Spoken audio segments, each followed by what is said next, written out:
Ilia Topuria did what no fighter in UFC history has ever done before at UFC 317 when he knocked out Charles Oliveira in the first round to become the first fighter in UFC history to claim titles in two weight classes with an undefeated record.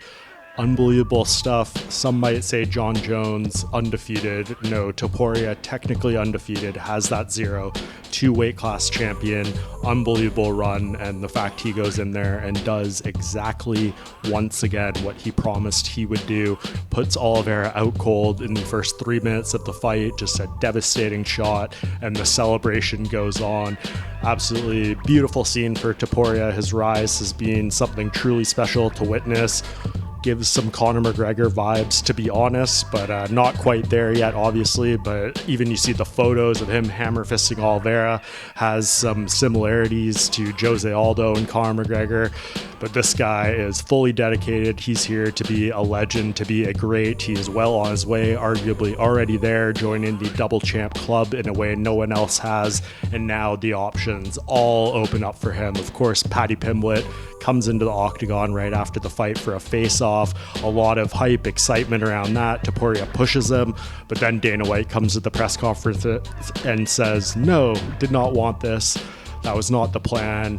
Paddy Pimblett should not have come in there, and we don't know if we're making that fight next. But I do think that is the way to go. If you look at the options here in the lightweight division, I think there's three guys who you could all give title shots to right now: Justin Gaethje, Arman Tsarukyan, and Paddy Pimblett.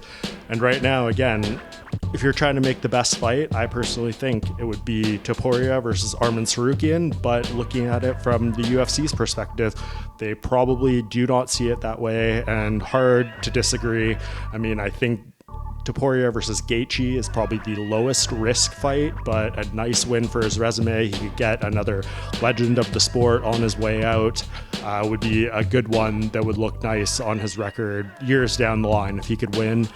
I think Tsarukyan would be the hardest fight and probably the least selling fight of the bunch for the UFC, which makes it probably unappealing, even though I think it is probably the biggest threat to Topuria's belt. And then right there, you'll get Paddy Pimblett, and it seemingly checks all the boxes. It's a compelling matchup between the two, given the size difference, the confidence of both of them, and it's a high-selling fight. The world wants to see this. Maybe you do it somewhere in Europe. If you could do it in a stadium in Spain, oh my God, the interest that would be in that. But again, all these fights have their interests and ups and downs, but I do think the Gaethje one could be the best for the resume.